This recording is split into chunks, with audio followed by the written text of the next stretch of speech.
Back to Jeff Koinange live here at Citizen Television. Yes, JKL, powered by Telcom. Telcom moving with you. Monica, we're still with Kirinyaga County Governor and Waiguru. There's a soundbite I'd like you to play for me, if you will, Monica. Go ahead. An arrow that is sent at night is returned by the same way it came. An arrow that is sent at night is returned the same way it came. Mm-hmm. Talk to me. About? What does it mean? Well, it's actually a saying in my mother tongue.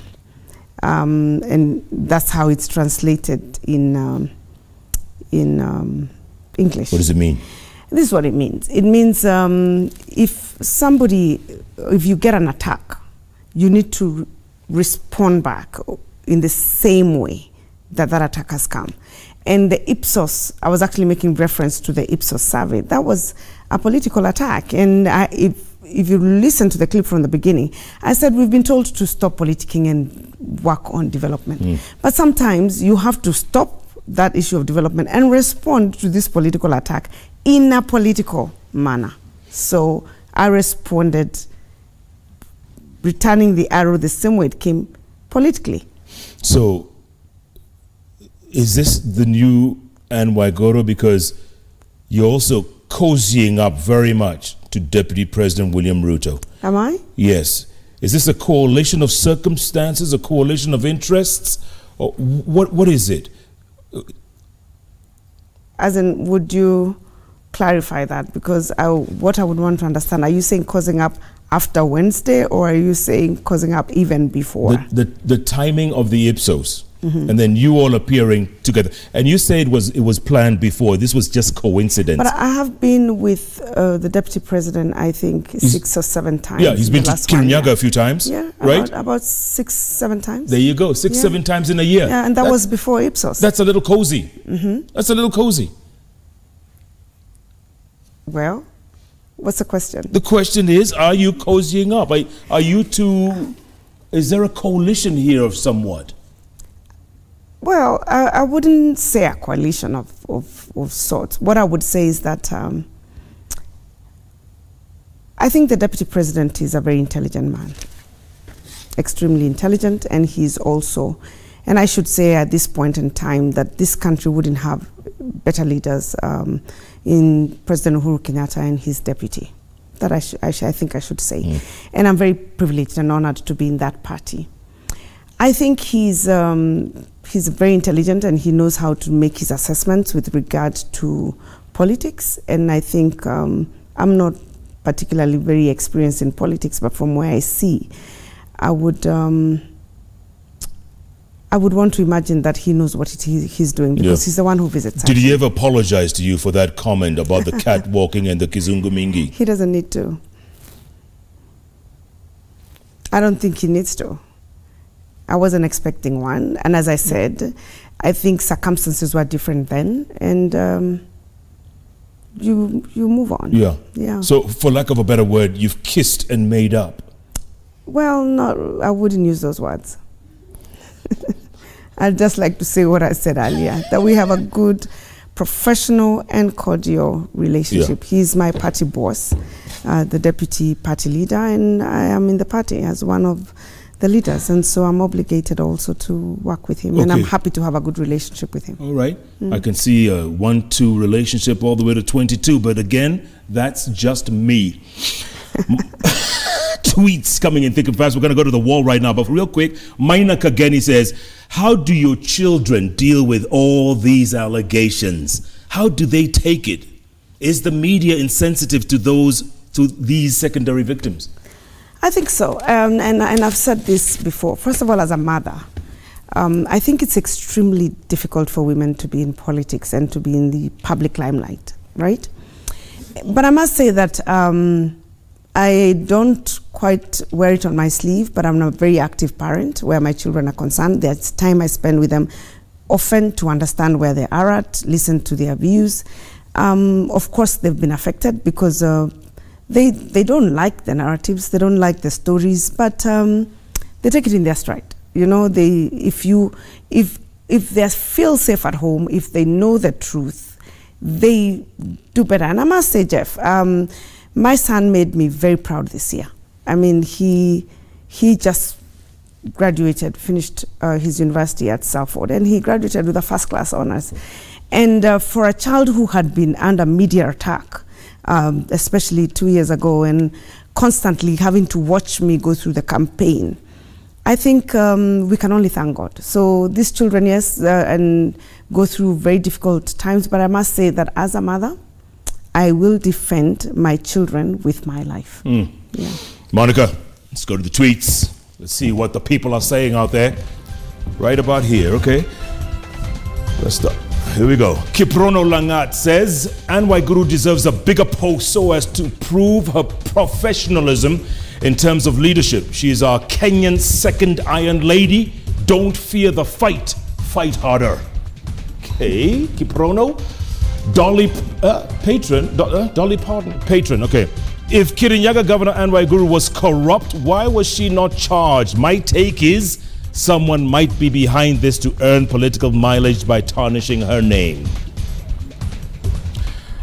Karinga Kioi say, Madam Waiguru, just tell Kenyans who stole NYS money and be done with it. Your constant denial without tabling proof of innocence is annoying. My Kirinyaga says, kindly ask Anne Waiguru what her plans for Kirinyaga County are and what she thinks of her ongoing court case and whether it is derailing her productivity. Real quick about the court case. Is it derailing your productivity? No, as I've said, Jeff, even with the court case, I said I am a naive believer in the rule of law, and I know that they will rule according to the evidence that has been presented. We know we won this seat fair and square. Nobody assisted me. Everybody knows that the odds were against me, and I still won. And I believe the judges will rule in our favor. So I am not very distracted by the court case, and I think I have entrusted it in a good team of lawyers, and they're doing their best. My plans for Kirinyaga, again, I have outlined a few. We have a sessional paper, as I said. I had just mentioned about the infrastructure program that we're doing. We are working also on building an industrial park in Sagana, and seeking support from the national government to revive both the railway station to enable us to do that, and that we're doing in collaboration with the national government. We're also working to add value to the products that we are producing, setting up a tomato factory in Kagio together with investors. By the way, in our sessional paper, one of the cities that we have proposed is called a Mountain Cities Blueprint, and we have 4 cities proposed. One of them is a resort city around where the dam is, and we're going to be doing a golf course and a hotel, and already we have an investor wanting to break ground in October for the hotel. So to create jobs for our people in Kirinyaga. Yeah. Okay, there was that previous tweet about what? Please ask Madam Waiguru about, on the screen. Oh, there, Karingo Kioi, Madam Waiguru, just tell Kenyans who stole the NYS money and be done with it. Your constant denial without tabling proof of innocence is annoying. Well, I would ask Kioi, I think, to be patient. I think I am not the one supposed to say that. They have now institutions that are doing that. We have the DCI and we have the DPP, and I think they should be in a position together with the EACC to say that. Okay, Kelvin Gashima, you say, Jeff, please ask Madam Waiguru about the fights that are and have been between Embu and Kirinyaga at Moya scheme, please. Jeff, that's a very complicated issue. I mean, it's a very historical land dispute. There are cases in court. I actually have a lawyer who had been handling one of those cases who's given me a bill of 200 million. I mean, it's really a very complicated issue. And what we've done is that at this point in time, we did a ceasefire, and we have asked the national government to intervene because there are constitutional institutional bodies that are meant to deal with that. The National Land Commission, it became an issue of security, so we have the Ministry of Interior and Security involved. And we have a team from Kirinyaga side and another one from Embu side, and we hope that there will be a political resolution to it, because this issue cannot be resolved in any other way. We need to come together as leaders and guided by our institutional bodies to come up with a solution that can't be acceptable to both parties once and for all. Okay. All right. One more tweet, and then we go to SMSs. Okay. Viewer says, we value and love our governor, and those politics are not of importance to us at the moment. Our greatest worry is when is she tarmacking Kibugu Githure Road? That road is actually being done. It's been one of our problematic roads. We finally got a new contractor on it, and we're seeking patience. It's actually the road that was given when His Excellency the President came home for my homecoming in 2014. And if there's anybody who's committed to get that road done, is myself. And so give us a timeline. Give us a timeline. In the next 1 year, we should be able to have that road next done. 1 year. Yeah. All right, viewer, you heard. Another viewer, who is being protected by EACC? Why would they hold the findings of the Kafura affidavit case? Why? Why? I think EACC is hearing. It's a $64 million question. Yeah. Or maybe 791 million, but you know. Another viewer, Governor Waiguru is a victim of her own success. She shined too brightly while she was CS. The surest way to clear her name is to shine bright as a governor. Could you have? May God help me. You got too close to the fire and... I think, as I said, I was naive. Yeah.